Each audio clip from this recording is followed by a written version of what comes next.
Hola, buenas noches a todos. Bienvenidos hoy a nuestras cápsulas de fraude al desnudo.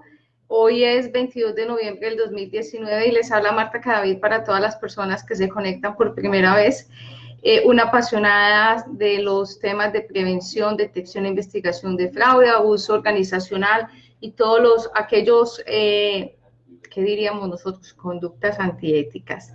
Muchas gracias por estar aquí. Les ofrezco disculpas por conectarme un poquito tarde, pero situaciones de último momento se presentaron, entonces, pero aquí vamos. Hoy voy a cerrar con mi campaña que empezó ACFE, que yo me uní a esa campaña para fortalecer la educación de prevención y detección de fraude. Y hoy vamos a hablar de números que a veces no nos gustan tanto y que dirán, pero ¿qué tiene que ver los números con fraude? Pues no se alcanzan a imaginar que esa relación tan directa y tan estrecha que tenemos con los números. Y me voy a enfocar en algo súper importante y son las estadísticas.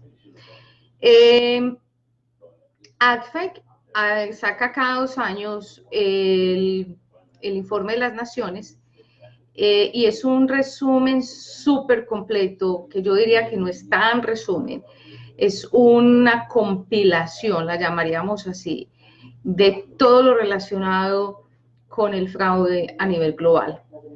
Me parece excelente traer a colación ese resumen, ese informe, que se llama The Report of the Nations. El último que salió fue en el 2018. Cada 2 años, ACFEC ha hecho un esfuerzo gigantesco por mejorarlo, por incorporar más cosas, por investigar más. Y ese informe, como muchos otros que hay en el mercado, se hace a través de encuestas que nos llegan a nosotros, los que estamos certificados, los que pertenecemos a la asociación y de otros casos. Entonces nosotros ayudamos a alimentar esas estadísticas. El reporte es gratis, o sea, no se vende. Yo incluso les puedo colocar acá el link y ustedes lo pueden bajar y es súper interesante que lo tengan. También las Big Four como PwC, como Ernst Young, como Deloitte y como Video también tienen reportes espectaculares, que son pura estadística, que son puros números acerca del fraude. ¿Y por qué quiero hablar hoy del tema? Es súper apropiado porque en esta etapa estamos ya consolidando planes de auditoría para el 2020. En esta, si no es que ya es muy tarde, ya estamos hablando de planeación de auditoría. Muchos ya tienen susto porque les van a cortar el presupuesto. Muchos tienen que planearse nuevas estrategias para empezar el año entrante. Otros ya no pueden dormir porque están pensando cómo van a atacar a los perpetradores, cómo van a combatir el fraude. Otros están pensando que la junta directiva ni les presta atención, como decimos en mi tierra, ni les paran bolas. Entonces, estos números, estas estadísticas, lo que les ayudan a ustedes es como a tener una idea de dónde colocar los recursos. Vamos a ser muy claros. Los planes de prevención, detección de cualquier delito económico o de la administración de riesgos de delitos económicos están basados en los riesgos de cada corporación. Hace mucho tiempo en una de las cápsulas de fraude yo les hablaba de que la administración del fraude y los programas de prevención son como los vestidos de novia. Cada novia quiere un vestido diferente, quiere que el vestido sea largo, corto, más blanco, más beige, más perla, con boleritos, con bolitas, con cositas. Generalmente los vestidos de novia no se repiten. Y así son los programas de administración de fraude. Puede que hayan 2 comerciantes vendiendo las mismas camisetas blancas y por el hecho de que ambos comerciantes tengan un apetito al riesgo diferente, ahí ya puede que el producto sea el mismo, la locación sea la misma, el público sea el mismo. El mero hecho de que el comerciante A tenga un apetito al riesgo del comerciante B, la estrategia de prevención de delitos económicos difiere. Acuérdense que ya también les hablaba que hay muchos factores de fraude, muchos factores para administrar los riesgos de crímenes económicos. Los más comunes, los más importantes son la contraparte, la jurisdicción, el producto o el servicio y el canal o la forma de distribución. Esa combinación de 4 factores ya de por sí hace que el programa de administración de riesgos de delitos económicos sea totalmente diferente del comerciante A al comerciante B. Y si a eso le vamos a sumar que, por ejemplo, el comerciante A, los dos venden de contado, o sea, no venden a crédito, pero hay uno que recibe efectivo y tarjetas de crédito y el otro solo recibe efectivo, ahí hay otra diferenciación. Entonces, como para cerrar ese pedacito, los programas de administración de riesgos se hacen basados en esos riesgos. Por lo tanto, no se pueden copiar, ni yo le puedo decir a un amiguito, présteme su programa, yo hago el mío, o como usted y yo trabajamos en el mismo sector vendiendo camisetas, venga, yo uso el suyo, yo uso el suyo como para ver yo cómo tengo una idea. No, error. Entonces, las estadísticas ayudan montones porque ya después de que nosotros tenemos un análisis de los riesgos de la compañía, ya tenemos idea cuáles son las vulnerabilidades, ya podemos entender cuáles son las cosas en las que podemos nosotros trabajar, ¿cierto? Entonces las estadísticas nos ayudan a traer esos números, nos dicen, vamos a ver qué está pasando en otras ciudades, qué está pasando en otros tipos de corporaciones, vamos a ver qué está sucediendo en otros países, porque posiblemente la forma de vender camisetas en Colombia cambia en México, cambia en Guatemala o cambia en Austria. Entonces, ¿qué están haciendo ellos allá? ¿Cómo puedo yo comparar? También me gusta mucho hablar de las estadísticas porque muchas veces nosotros creemos que esta es la solución perfecta, aquí, y las estadísticas muestran que esa no es la solución perfecta, que de pronto en el ranking de soluciones esa es la quinta o la sexta, y que nosotros estamos demeritando una solución que es mucho más económica y fácil de implementar y puede ser la mejor. Entonces, para la noche de hoy, para esta cápsula, para rematar nuestra campaña por la educación en la prevención y detección del fraude, yo traje unas cifras, voy a hablar como un poquito rápido de ellas, acerca del último reporte que tiene ACFEC. Recomiendo el último reporte que sacó BDO para Latinoamérica, que también está espectacular, pero igual todos están como en la misma página, todos se alinean como a lo mismo. Por ejemplo, el reporte de las Naciones de ACFEC está a nivel global, pero también está por países. Entonces está Latinoamérica, está Asia, está Europa, las Américas, entonces eso les va dando como una idea. De país a país van cambiando las situaciones. Sabemos que, por ejemplo, Latinoamérica es alto riesgo por los niveles de corrupción, mientras que en otras latitudes hay otros tipos de riesgo, ¿cierto? Entonces, también es interesante verlo de manera global y también bajarlo a nivel local. Bueno, una de las cosas que yo quiero que hoy entendamos es qué es lo que hoy en día ayuda a prevenir, dónde están las mejores medidas de prevención en este momento. De acuerdo al reporte de las Naciones y a otros reportes de las Big Four, la mejor medida de prevención que en este momento hay son lo que llamamos las líneas calientes, líneas de denuncias, las líneas de denunciantes, o sea, esos canales de comunicación donde las personas de manera anónima o frontalmente pueden denunciar ciertas actividades antiéticas. A mí me parece fabuloso estos sistemas digamos, de denuncias, llamémoslo así, en general, independiente de cuál sea, porque no solamente estamos hablando de fraude, ni de conductas fraudulentas o de abuso, de corrupción, no.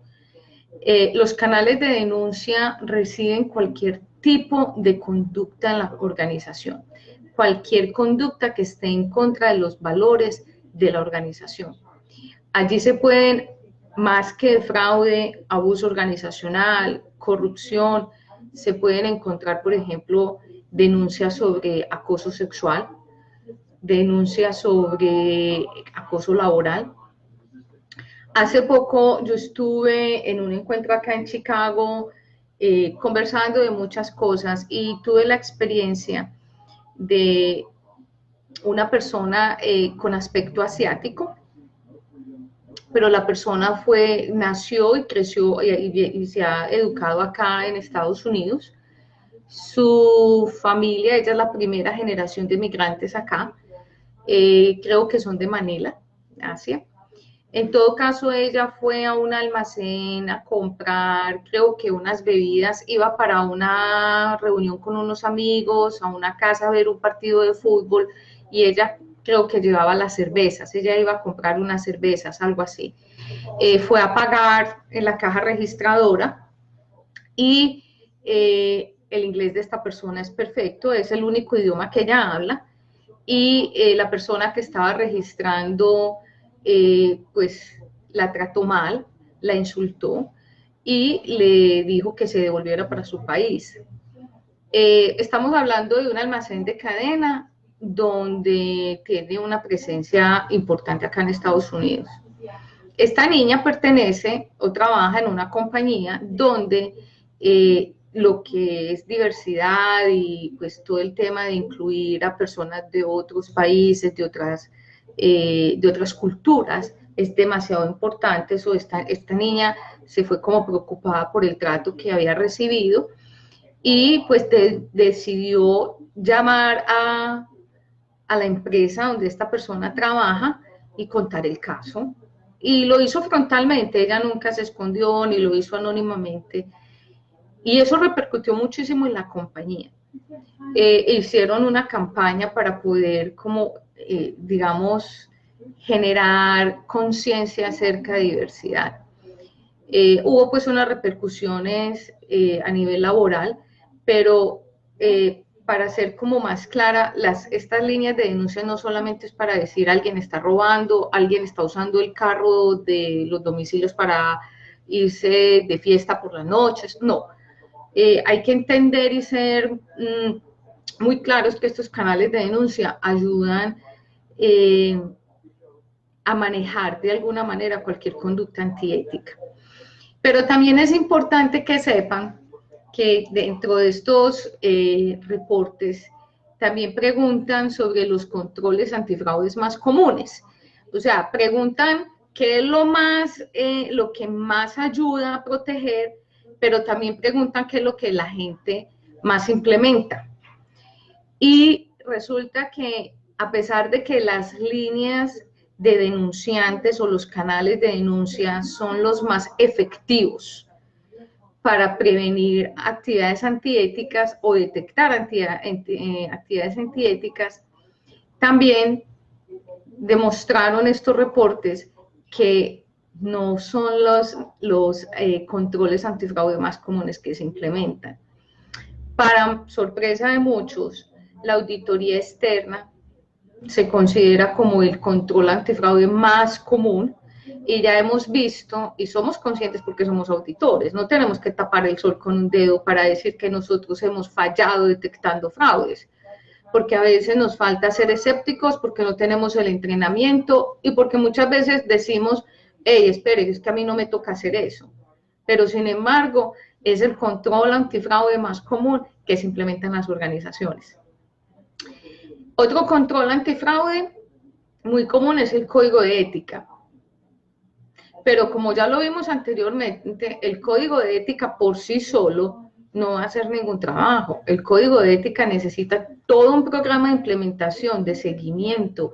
Hay que meterle las ganas, hay que crear toda una cultura. El código de ética por sí solo no nos va a hacer nada. Tenemos que trabajar en una cultura antiética donde ese código de ética hace parte de. Así que es lo más común que se implementa, pero no es lo más efectivo. Y hablemos bien claro, no es sino ir a países en Latinoamérica donde el código de ética es espectacular, es súper hermoso, súper bien redactado, el más completo, el que muchos han seguido de modelo, y esas compañías son las que en este momento tienen a varios directivos en la cárcel con donde se han involucrado presidentes de diferentes países por corrupción, y eran los códigos de ética más completos. Otro control antifraude muy común, o sea, en la tercera escala, estoy leyendo, digamos, de los más importantes, de los más comunes hacia abajo. Entonces tenemos la auditoría externa, tenemos el código de conducta o el código de ética, y de tercero tenemos el departamento de auditoría interna. Tenemos como cuarto la certificación de estados financieros, como quinto la revisión o el seguimiento a la gestión de la organización. Después tenemos el comité de auditoría. Y por último, en esa escala, ahí encontramos las líneas de denuncia. O sea, tenemos 1, 2, 3, 4, como que en el séptimo lugar, en los controles antifraude tenemos más comunes, en el número 7 están las líneas éticas, pero de acuerdo al reporte de las Naciones y a otros reportes, las líneas éticas son las más efectivas para prevenir y detectar actividades antiéticas. Entonces, ¿qué tenemos que hacer? ¿Seguir invirtiendo y poniendo los recursos en algo que no está siendo efectivo? No. Si las estadísticas de varios reportes nos están indicando que las líneas de denunciantes son las más efectivas, pues entonces a eso le tenemos que apostar. Si no tenemos, ¿cómo? Hay que buscar la forma de implementarla, cómo, quién lo va a administrar. Para eso hay todo un programa y hay toda una certificación también. Eso obedece a un plan de todo un año de cómo se va a implementar, con qué hacemos con esa línea, quién la va a implementar, quién la va a manejar, el 7x24, en cuántos idiomas, qué impacto va a tener, quién va a investigar. Muchas veces a mí me preguntan, ¿quién investiga los casos de la línea de denuncias? ¿Los auditores o quiénes son los responsables? ¿O hay un grupo especializado o los investigadores? Todas esas preguntas se resuelven en la planeación de las líneas de denunciantes. Otra cosa que nos parece muy importante en las estadísticas, voy a hablar de 3 específicamente. El tiempo laborado versus las pérdidas de los fraudes, la educación de los perpetradores, el nivel de educación de los perpetradores versus las pérdidas, y la posición laboral del perpetrador versus las pérdidas. Entonces vamos a hablar de ese grupito de las pérdidas con respecto al tiempo, la educación y la posición del trabajador.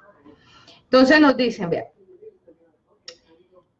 el tiempo y las pérdidas, nos dice el reporte de las Naciones, que los trabajadores que llevan entre 1 y 5 años son los empleados que más han causado pérdidas por fraude. Pensaríamos que eran las personas que apenas llegan a la organización. En muchas ocasiones pensábamos que decían, no, el que acaba de llegar de pronto es el que va a llegar con esa intención de hacer daño. No. Las pérdidas, por ejemplo, promedio de las personas encuestadas fueron de $100,000, esto es en dólares, y fueron las pérdidas ocasionadas por los empleados que llevaban trabajando entre 1 y 5 años. Imagínense qué tan importante esta estadística. Entonces, ¿qué tenemos que hacer? ¿A quién le vamos a hacer seguimiento? ¿A las personas que acabaron de llegar o a las personas que llevan más de 5 años? Y sorpresivamente, las personas que llevan entre 6 y 10 años en la compañía se sienten con más confianza, conocen la compañía de mejor manera. Ya posiblemente han estado en varias posiciones, en varios puestos de trabajo, y las pérdidas promedio por fraude de las personas encuestadas fueron de $173,000. Pérdidas promedio por fraude. Entonces esto nos dice que entre más alto es la persona lleva más años trabajando en la compañía, el impacto de las pérdidas es mayor. Y sorpréndanse con esto, las personas que llevaban más de 10 años en la organización y pues tuvieron la oportunidad de cometer un fraude, el promedio de las pérdidas fue de $241,000. Entonces esto nos indica algo muy específico, es dónde vamos a colocar los controles. Los controles más estrictos los vamos a colocar donde las personas acabaron de llegar, o los vamos a colocar en aquellas posiciones o en las personas que llevan más de 10 años en la compañía. Para eso es que son las estadísticas. Eso nos va indicando dónde vamos a poner los recursos. Voy a mirar cómo vamos aquí. Bueno, otro es la educación. Otro grupo súper importante es la educación. Y aquí quiero ser muy clara porque en muchas oportunidades que he tenido la oportunidad de he participado en seminarios, en conferencias, siempre hemos llegado a la discusión de que de pronto las personas que no han tenido la oportunidad de tener más educación, de que solamente tuvieron la primaria o la secundaria, o que quizás no tuvieron la oportunidad de estudiar, son las personas que cometen más fraudes o los impactos económicos son mayores. Déjenme decirles que no. Para no hacer esta cápsula tan larga, voy a ir al contrario. Les cuento que las personas que en este reporte cometieron fraudes con unos impactos económicos cuantiosos fueron las personas con educación universitaria. Y fueron el 47% de esta encuesta. Es decir, entre más estudio tenemos, mejores perpetradores nos volvemos, lo que debería ser totalmente diferente, porque nos volvemos más técnicos, tenemos más conocimiento, podemos tener más acceso a los recursos. Entonces, ¿cómo vamos a hacerle la vida de diligencia a las personas que van a estar en cierta posición, llevan ciertos años en la compañía y tienen cierto nivel de estudios? Y el otro grupo dentro de este tema de las pérdidas está la posición del perpetrador dentro de la organización, o sea, dónde está trabajando. Cuando el perpetrador cometió esos fraudes dentro de la organización, ¿qué estaba haciendo? ¿En qué posición estaba? Entonces, las pérdidas más, digamos, cuantiosas, el impacto de las pérdidas con mayor, digamos, gravedad, fue por parte de los accionistas o dueños de la compañía. Y eso equivale a $850,000 promedio dentro de esta encuesta, y es el 19-20%. Esto nos indica que cuando nosotros estemos implementando un programa de prevención de fraude y abuso organizacional, tenemos que tener muy claro es la relación que existe entre las pérdidas, los impactos económicos, la posición del perpetrador, la educación y el tiempo que lleva a laborar. En este caso, decir, por ejemplo, que los accionistas, los dueños de la compañía, son los que, digamos, con respecto a la posición del perpetrador, los que más impactaron en la comisión de fraudes. Y me preguntarán por qué y cómo se hace. Bueno, existen en muchas ocasiones, recuerden lo que pasó con Toshiba, que ellos hicieron un cooking book por muchos años, creo que por 10 años, tenían una doble contabilidad. ¿Y eso desde dónde viene? Miembros de junta directiva y posiblemente por aquellas personas que tienen una concentración de las acciones, que tienen una concentración del poder de la compañía. Y así hay muchas empresas donde los accionistas necesitan demostrar una mejor posición económica para comprar una organización o venderla, necesitan mostrar una mejor posición para ganar licitaciones, entonces necesitan cambiar los estados financieros. Entonces, ahí está donde se ve ese impacto económico desastroso, llamémoslo así. Voy a mirar quién está aquí para que vamos cerrando. Gracias, Nuri, Yadira, qué rico verte por aquí. Jolie, gracias por estar con nosotros. Daniel, Adolfo, Oscar, Gabriel, muchas gracias por tus palabras. Iván Rafael, Miguel, Marcos, Gildardo desde Medellín, Sergio desde Puerto Rico, Héctor, Sergio, Ardila. Vladimir se nos unió esta vez con nuestras cápsulas. Mori 6, muchas gracias por siempre estar aquí con nosotros. Gracias a ustedes por estar aquí conectados. Lizardo, gracias por las felicitaciones. Vamos a ver el último grupo de estadísticas que yo quiero que tengan en cuenta ahora en estas planeaciones. Bueno, las pymes tienen un impacto doble en cuanto a las pérdidas. Generalmente el promedio de las pérdidas en las pymes por fraude son de $200,000. El impacto en las grandes organizaciones generalmente de $100,000-$150,000 promedio por pérdida. Una de las mayores, digamos, causas por la comisión de fraudes es la carencia de los controles internos. Controles internos pobres, laxos, flexibles, antiguos, anticuados, que nunca fueron cambiados. Las pérdidas ocasionadas por los hombres fueron mayores a las pérdidas ocasionadas por las mujeres. Eso no significa que los hombres estén cometiendo más fraudes.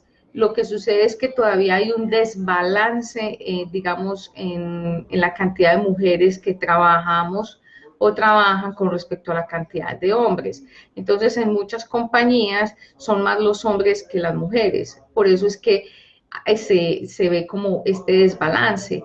Pero acuérdense que nosotros estuvimos hablando de Pink Fraud, Pink Collar Fraud hace poquito en una cápsula de fraude donde demostrábamos cómo las mujeres han venido ganando cancha, experiencia, escalando posiciones muchísimo más altas ahora, ganando más educación, pero infortunadamente eso también está impactando en las pérdidas por fraudes. Importantísimo de estas estadísticas para sus planes. ¿Qué es lo peor que está pasando? La corrupción a nivel global, en todos los niveles.